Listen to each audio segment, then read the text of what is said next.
말씀 같이 보겠습니다.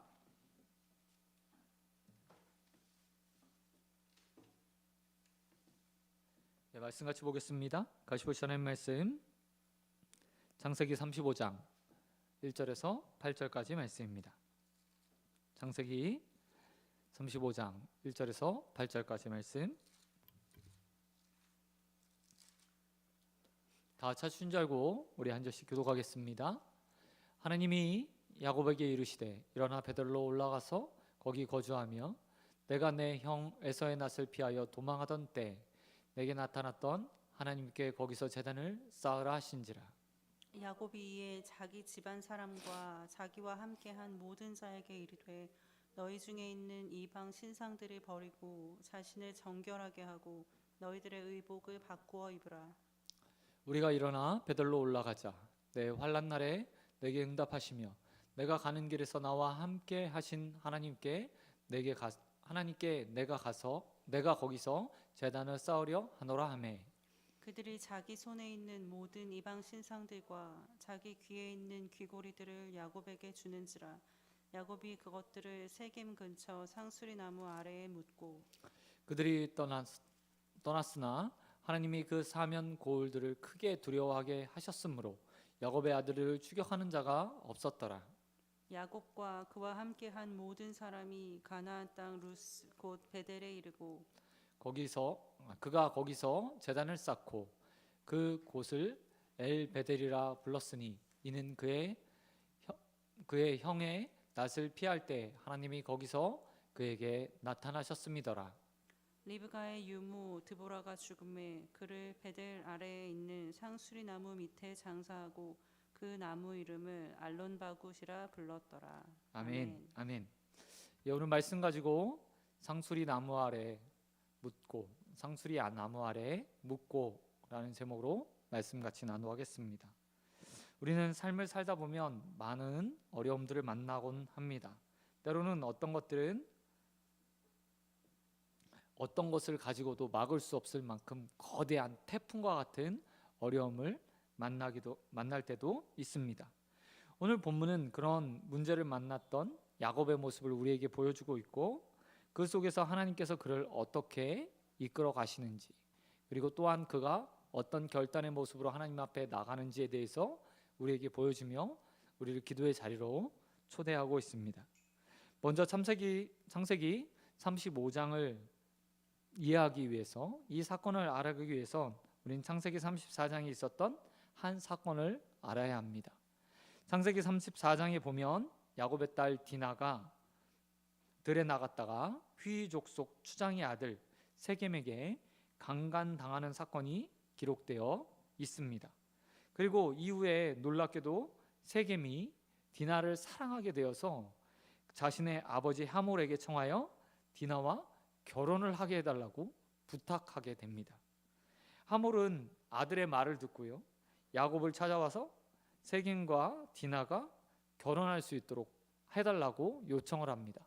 뿐만 아니라 그렇게 결혼을 시키고 나면 이곳에서 안전하게 거주할 수 있을 거라고 말하는 것도 볼 수 있습니다. 이때 야곱은 그 어떤 항변도 하지 못하고 자신의 딸이 강간당했음에도 불구하고 그 가운데 아무 말도 못한 채 그냥 입을 꾹 닫고 있었습니다. 그도 그럴 것이 많은 아들들이 유목하는 동안에 집을 떠나서 장막을 떠나서 멀리 나가 있던 상태였기 때문입니다. 그러나 훗날 그 아들들이 돌아와서 디나가 강간당했다는 것을 알게 된 후에 수치심을 느끼게 됩니다. 특별히 야곱의 아들들 가운데서 직접적인 같은 배에서 나왔던 시므온과 느인, 자기 동생 디나가 강간당하는 것을 알고 히위 족속에게 복수하기로 작정을 합니다. 그래서 히위 사람들에게 할례를 행하라고 하고 그 모든 남자들이 할례를 하는 동안에 움직이지 못할 때 2명이 들어가서 칼을 가지고 히위 족속 전체 남자들 다 도륙해버리게 되는 것을 볼 수 있습니다. 한 명도 남겨놓지 않고요, 남자 모두를 다 도륙해버린 겁니다. 그리고 그들이 가지고 있던 재물과 그곳에 남겨있던 여자와 아이들은 노예로 삼아서 자신의 가문에 귀속시켜 버립니다. 이 일로 인해서 창세기 34장 30절에 보면 가나안 땅의 거주민들, 가나안 족속과 브리스 족속들이 야곱의 가문들, 가족들을 경계하고 그들에게 복수할 수 있는 상황에 야곱이 놓이게 되는 것을 볼 수 있습니다. 야곱의 입장에서 보면 디나의 수치, 한 사람, 자기의 딸의 수치보다 어쩜 가문 전체를 지키는 것이 더 중요했을지 모릅니다. 그곳에 사는 동안에 야곱은 이방의 객으로 살았습니다. 유목민으로 살고 있었습니다. 자신의 땅 하나 없는 아주 조그만 그냥 가문 하나에 사람이 지나지 않았습니다. 그에게 많은 종들이 있었고 또한 자녀들도 있었지만 그렇다고 해서 이미 가나안 땅에 정착했던 또 다른 마을을 형성하고 사는 그들과는 비교도 되지 않을 만큼 굉장히 작은 수였습니다. 그렇기 때문에 강간 사건에 대해서 항변하거나 하몰에게 결혼을 거절하는 것, 그런 행위들은 결코 쉬운 일이 아니었을 겁니다. 하지만 야곱의 아들들은 달랐습니다. 시므온과 네이는 디나가 강간당하는 것에 수치를 느꼈고 이 수치는 반드시 가문을 위해서 복수해야 된다고 생각했습니다. 무엇이 맞는지 정확하게 알 수는 없습니다. 그러나 분명한 것은 이로 인해서 가문 전체가, 야곱의 가족 전체가 위기에 빠진 것은 사실입니다. 한번 생각해 보십시오. 이방의 사람들이 들어와서 자신의 땅에 거주하고 있는 이웃들을 어느 날 한날 다 진멸시켜 버린 겁니다. 그것도 거짓말을 해서, 속여서 혼인을 하겠다고 약속한 후에 그 약속을 지키지 않고 다 죽여버리는 사건이 일어난 겁니다. 그러면 다른 사람들, 주위에 있던 또 다른 마을의 사람들은 그들을 어떻게 보겠습니까? 도저히 믿을 수 없는 족속, 그리고 우리를 공격하는 사람들로 그들은 생각했을 겁니다. 그래서 야곱은 그 가운데 이제 우리가 죽게 되었구나, 가나안 족속과 브리스 족속의 모든 지파들이, 가문들이 우리를 이제 공격할 것이다 라고 생각했습니다. 야곱에게 있어서 어느 때보다 큰 위기가 그 가문에 찾아오게 된 겁니다. 하나님은 이런 인생의 큰 폭풍을 만난 야곱을 찾아오셨습니다. 그런데 이런 찾아오심은 처음이 아니었습니다. 야곱은 라반의 집으로 도망갈 때도, 또한 라반의 집에서 착취를 당하는 순간에도, 야곱이 야곱 강가에서 에서를 만나기 전에 하나님은 야곱을 찾아오셨던 경험이 있었습니다. 그리고 이번에 네 번째로 또 다시 야곱에게 찾아오신 겁니다. 그리고 이곳에서 야곱은 거대한 전환점을, 인생의 전환점을 맞게 됩니다. 야곱의 인생의 거대한 태풍 가운데서 먼저 하나님을 만날 때마다 하나님은 그에게 손을 내밀어 주셨습니다. 그리고 그를 이끌어 주셨죠. 그리고 나서 그렇게 야곱의 인생을 하나하나 일순간 보호하시고 또 바꾸어 가셨던 것을 보게 됩니다. 그런 하나님이 오늘 우리를 이 기도의 자리로 초대해 주셨습니다.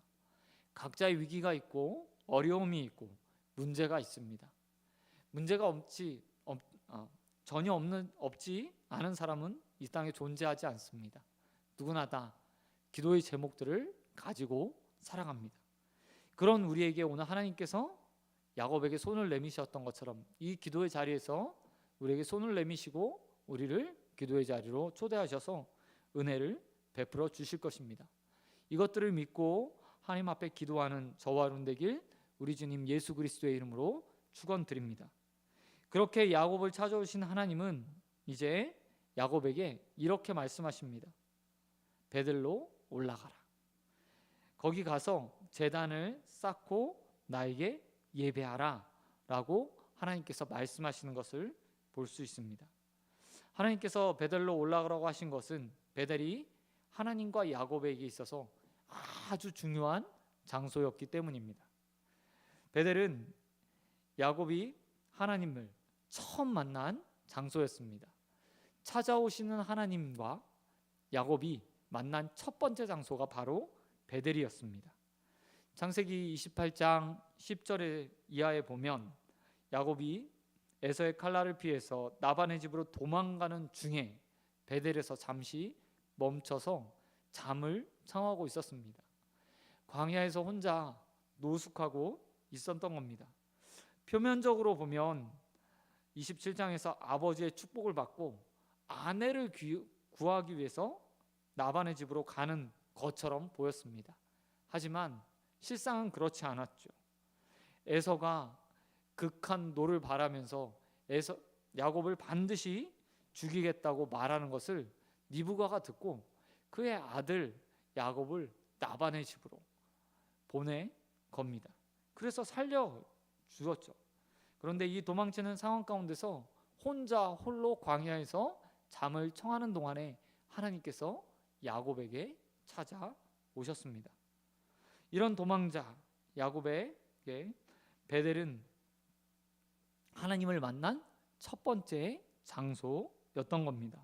그런데 참 재밌죠? 야곱이 그 첫 번째 장소에서 하나님을 만나고 어떻게 하는지 아십니까? 그가 서원을 하게 됩니다.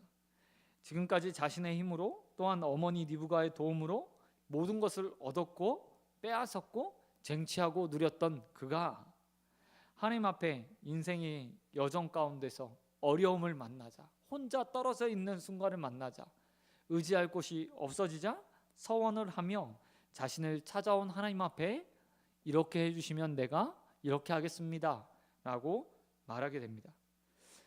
면밀하게 말하면 서원이라기보다 하나님과 계약을 맺은 거죠. 창세기 20장 20절에서 23절, 28장 20절에서 23절까지 말씀해 보면 그 내용이 계약의 내용이 담겨 있습니다. 야곱은 하나님께 이렇게 말합니다. 하나님이 나를 안전하게 다시 내 집으로 돌아오게 하시면 나는 하나님을 섬기겠고 10의 1조로 하나님 앞에 드리겠습니다 라고 야곱은 하나님 앞에 서원하게 됩니다. 그리고 그곳에다 돌을 쌓고 제단을 쌓고 하나님 앞에 예배하죠. 그 장소가 바로 베델이었습니다.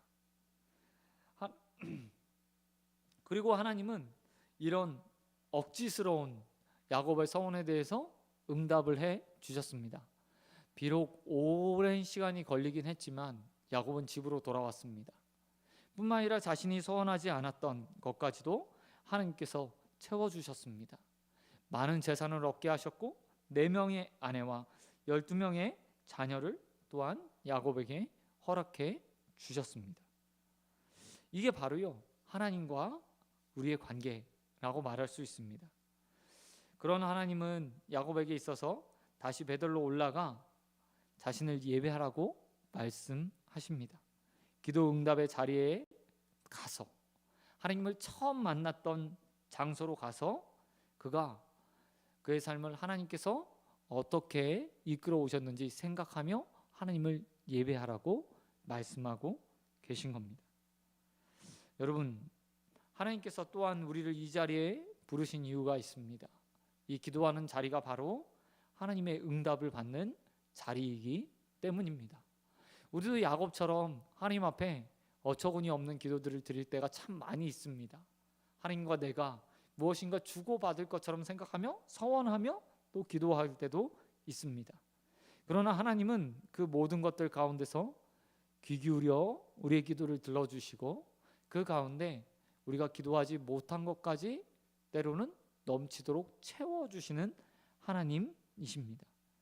하나님이 그렇게 하신 이유는 우리를 선택하셨고 또한 우리를 사랑하시기 때문입니다. 그리고 오늘 이 자리에 하나님께서 기도의 자리에 부르셔서 우리에게 또 이렇게 말씀하십니다. 기도하는 자리는 응답을 받는 자리니 또한 너 역시도 야곱이 베델로 올라갔던 것처럼 이 기도의 자리에서 또 하나님 앞에 찾고 구하고 문 두드리라고 말씀하고 계십니다. 저와 여러분이 오늘 이 기도의 자리에서 마음껏 이미 응답 주실 마음을 가지신 하나님 앞에 간구하게 되길 우리 주님 예수 그리스도의 이름으로 축원드립니다. 인생의 태풍과 같은 위기에서 하나님의 초대를 받은 야곱, 이제 가족과 함께 베델로 올라가기로 합니다. 그리고 그 결과적으로 보면 야고보의 가문은 베델로 올라가 하나님을 예배하고 보호하심을 얻게 됩니다. 뿐만 아니라 5절을 보면 베델로 올라가는 과정에서 하나님의 도우심으로 어떤 족속들도 어떤 가나안 가문들도 그들을 공격하지 못했다고, 그 마음의 두려움으로 그들을 추격하는 자가 없었다고 말씀해주고 계시는 것을 보게 됩니다. 모두가 다 두려워서 야곱이 걱정했던 일들이 그 삶 가운데 일어나지 않게 하나님께서 보호해 주신 겁니다. 하나님의 찾아오심으로 인해서 야곱의 인생에 또다시 하나님의 은혜를 경험하게 된 것입니다. 그런데 우리는 베델로 올라가기 전에 야곱이 했던 일들에 대해서 주목해 볼 필요가 있습니다. 왜냐하면 이제 야곱이 달라진 모습으로 하나님 앞에 서고 있기 때문입니다. 야곱이 본문 2절과 4절에 보면 베델로 떠나기 전에 야곱이 그 가문에 한 가지 행동을 하게 됩니다. 저는 이 과정이 야곱과 그 가문에 하나님의 은혜를 받게 하는 중요한 역할을 했다고 생각합니다. 사랑하는 성도 여러분, 우리의 인생에 분명 하나님이 일방적으로 찾아오시고 또 자격 없는 우리에게 은혜를 베풀어 주시는 일도 분명히 있습니다. 그러나 항상 그렇게 한량없는 은혜, 값없는 기도 제목들을 우리에게 주시는 것은 아닙니다. 신앙이 어렸을 때, 작았을 때, 처음 믿을 때 하나님 분명 우리에게 일방적으로 찾아오시기도 하고 또한 은혜도 베풀어 주십니다. 하지만 하나님은 항상 우리가 그런 어린아이와 같은 모습으로, 어린아이와 같은 믿음의 사람으로 서 있기를 원하지 않으십니다. 오늘 본문은 그것을 우리에게 보여주고 있습니다. 야곱은 하나님이 자신을 찾아오셔서 베델로 올라가 제단을 쌓고 그곳에서 예배하라는 말씀 가운데서 하나님이 자신에게 무엇을 원하는지 깨달았습니다. 그리고 그 행동을 가족들과 함께 하고 있습니다. 하나님께서 원하시는 삶의 변화, 행동의 태도의 변화들을 보이며 하나님 앞에 처음 만났던 그 장소로, 기도의 장소로, 서원의 장소로 나아가고 있는 것입니다. 그리고 이것을 통해서 야곱은 한층 성장된 모습으로 하나님 앞에 서게 됩니다. 본문 2절에서 야곱은 자신의 집의 모든 사람들을 불러 이렇게 말합니다. 이방 신상들을 버리고 자신을 정결하게 하고 의복을 바꿔 입고 베델로 올라가자. 가장 먼저 야곱이 요청하는 것은 무엇입니까? 이방 신상들을 버리고 자신을 정결하게 하고 의복을 바꿔 입고 베델로 올라가자. 여기서 가장 중요한 것은 바로 이방 신상을 버리게 했다는 겁니다. 그리고 본문 4절을 보면 가족들이 야곱의 말을 따라 그와 같이 했던, 그의 삶들에 같이 했던 이방 신상들을 상수리 나무 아래 묻고 베델로 올라가게 되는 것을 볼 수 있습니다. 여러분, 야곱의 말과 가족들의 행동에 뭐 이상한 점 발견하지 못하셨습니까? 지금 야곱의 가정에 이방 신상들이 가득했다고 본문은 말하고 있는 겁니다. 또한 야곱이 이 사실을 알고 묵인했음을 오늘 본문은 우리에게 보여주고 있습니다. 야곱이 지금까지 안전하게 또한 은혜 가운데 모든 것을 누렸던 것은 다 하나님의 은혜 때문이었습니다. 그런데 그 가문에 아직도 하나님이 아닌 이방 신상들이, 우상들이 가득 있습니다. 온 가족이 하나님을 섬기는 것이 아니라 각자 자신의 신들을 섬기기도 하고 하나님을 섬기며 겸하여 섬기는 자들도 있을 만큼 그 가문에 다양한 신들이 존재했습니다. 또한 야곱은 그것들을 용인했습니다. 그리고 이제 그 가운데서 야곱은 가문에 있는 우상들을 상수리 나무 아래 장사 지내게 됩니다. 묻어서 장사 지내게 되는 것을 볼 수 있습니다. 자기네 집에서 우상들을 다 끊어내 버린 겁니다. 또한 8절에 보면 또 다른 상징적인 한 가지 사건이 기록되어 있습니다. 바로 니브가의 유모 드보라가 죽어 베델 아래에 있는 상수리 나무 아래 장사했다고 말한다는 겁니다. 야곱의 어머니는 니브가였습니다. 그리고 그의 유모가 바로 드보라입니다. 드보라는 아마 니브가에게 많은 영향력을 행사했던 사람이었을 겁니다. 유모로서 옆에서 니브가를 보살폈고 그의 생각, 그의 삶에 조언들을 해주며 살았을 것입니다. 사실 니브가는 야곱의 고향에 돌아오기 전에 이미 야곱이 라반의 집에서 돌아와 고향으로 돌아오기 전에 이미 죽은 상태였습니다. 니브가는 존재하지 않았어요. 그런데 그의 유모 드보라가 살아있던 겁니다. 아무래도 야곱이 다시 고향으로 돌아온 이후에 유모 드보라가 살아있는 것을 알고 자신의 가문에 드렸던 것으로 보여집니다. 그리고 같이 살았겠죠. 왜 그랬을까요? 아무래도 야곱을 길렀던, 야곱을 가장 옆에서 보필했던 사람이 이 드보라였을 확률이 높습니다. 니브가의 유모였고 또한 야곱의 유모가 되는 거죠. 야곱의 인생에 있어서 니브가만큼이나 그 영향력을 행사할 수 있었던 사람, 또한 니브가에게 조언을 해주며 야곱의 인생에 또 다른 길들을 안내했을 그 드보라 뿐만 아니라 야곱에게까지 조언을 했을 만한 그가 죽고 이제 그를 상수리 나무 아래 묻고 있는 겁니다. 이 모습을 통해서 야곱에게 하나님은 이렇게 말하고 있는 것처럼 보여줍니다. 너의 인생에 네가 의지하는 것들을 끊어내 버려. 드보라의 죽음은 더욱더 그랬을 겁니다. 니브가만큼이나 드보라를 의지했을지 모릅니다. 어미가 없었으니 어미를 길렀던, 또한 자신을 길렀던 그 드보라를 어미처럼 의지할 수도 있습니다. 그런데 그것들을 지금 어떻게 하고 있습니까?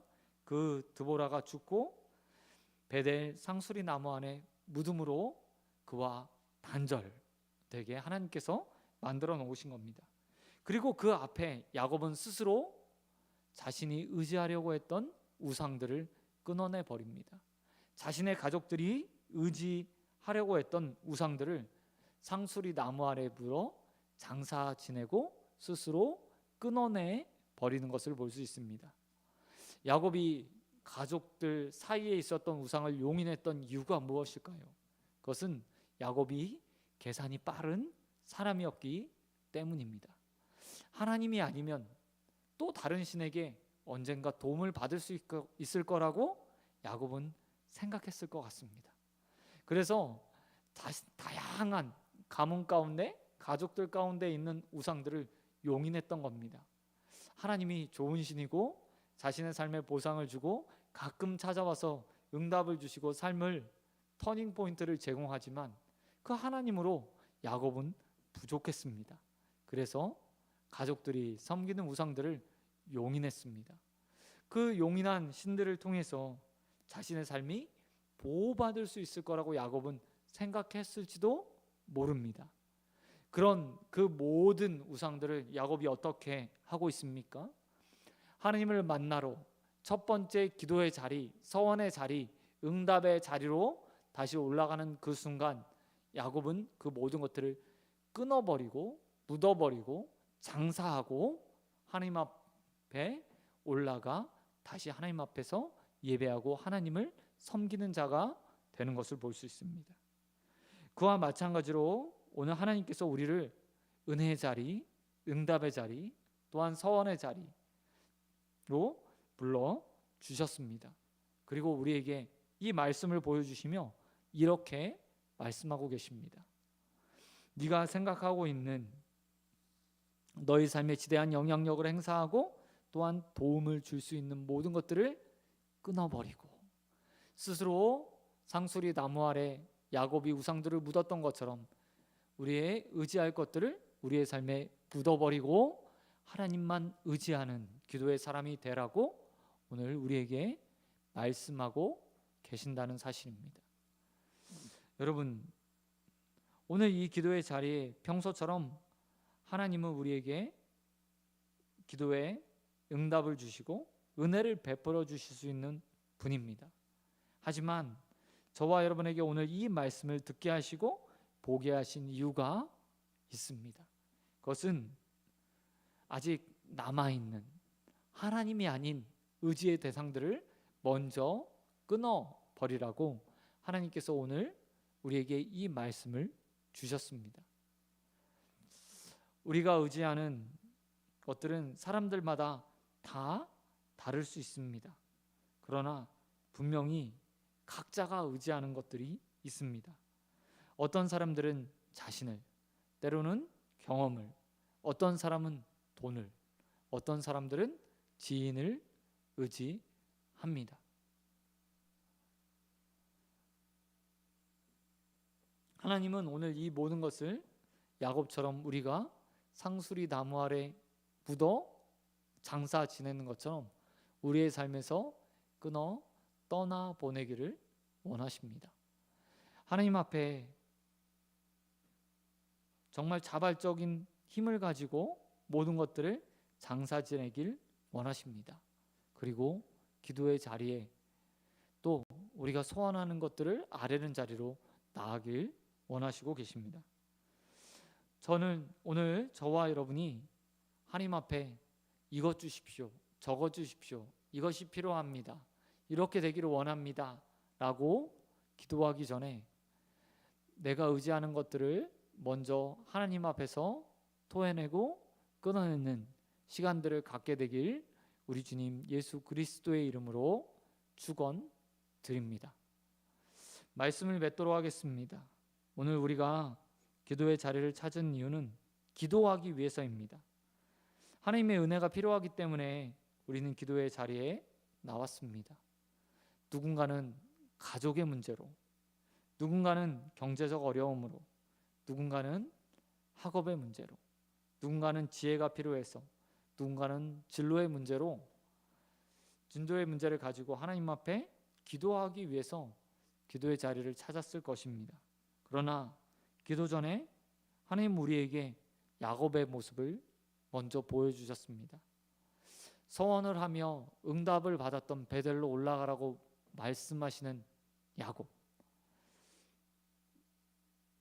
그 야곱이 자신의 우상들을 가족들 가운데 있는 남겨 의지하고 있던 모든 것들을 상수리 나무 아래 묻고 하나님만 의지하기로 작정하고 베델로 올라가는 모습을 우리에게 보여주며 그와 같은 모습으로 오늘 기도의 자리로 나오라고 우리를 초대하고 계신 것을 보게 됩니다. 하나님은 오늘 우리가 오직 하나님만을 섬기고 하나님만을 생각하고 하나님만을 의지하면서 기도하기를 원하십니다. 우리의 삶에 의지하는 모든 그것들을 다 끊어버리며 하나님만 절대적으로 의지하기를 하나님 원하십니다. 이전처럼 하나님은 일방적으로 나를 사랑하셔서 응답을 주실 수도 있습니다. 온전히 내가 하나님을 의지하지 않고 간구하여도 응답해 주실 수 있는 분이시기도 합니다. 하지만 하나님이 기뻐하시는 것은 오직 하나님 한 분만을 의지하는 것입니다.